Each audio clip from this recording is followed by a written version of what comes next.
T20 world cup గెలుచుకొని తన 13 ఏళ్ల కలను నెరవేర్చుకున్న టీమిండియా ప్రస్తుతం వెస్టిండీస్లో కష్టాలు ఎదుర్కొంటోంది.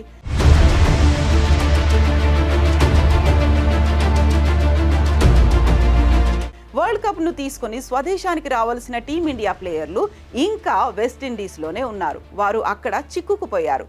ముందుగా నిర్ణయించిన షెడ్యూల్ ప్రకారం భారత ఆటగాళ్లు జూలై 1 ఉదయం 11 గంటలకల్లా ఇండియాలో ల్యాండ్ కావాల్సి ఉంది.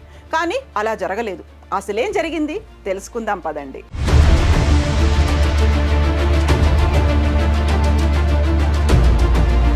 టీ20 వరల్డ్ కప్ గెలుచుకున్న అనంతరం ట్రోఫీతో సహా భారత్లో అడుగు పెట్టాల్సిన టీమిండియా ఆటగాళ్లు ఇంకా వెస్టిండీస్లోనే ఉన్నారు.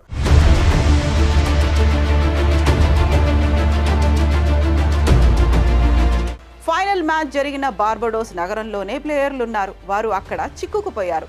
అసలు విషయం ఏంటంటే అట్లాంటిక్ సముద్రంలో ఏర్పడిన బెరిల్ హరికేన్ కారణంగా బార్బడోస్లో విమాన సర్వీసులను రద్దు చేశారు.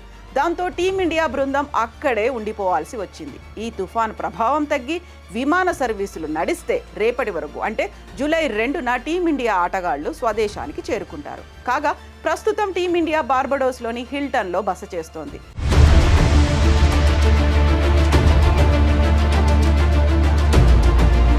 భారత్ రూట్ మ్యాప్ ఎలా ఉంది? బార్బడోస్ నుంచి న్యూయార్క్ నుంచి దుబాయ్, అక్కడి నుంచి ఢిల్లీకి చేరుకోవాల్సి ఉంది.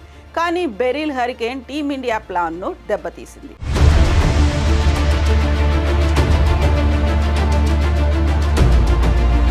తుఫాన్ తగ్గి విమాన సర్వీసులు పునరుద్ధరింపబడితేనే భారత ఆటగాళ్లు స్వదేశానికి చేరుకుంటారు. ఇక ఛాంపియన్స్ రాక కోసం భారత ప్రభుత్వంతో పాటుగా ఫ్యాన్స్ అంతా ఎంతో ఆతృతగా ఎదురుచూస్తున్నారు. పోరాట యోధులకు ఘన స్వాగతం పలకాలని ప్రణాళికలు రచిస్తున్నారు.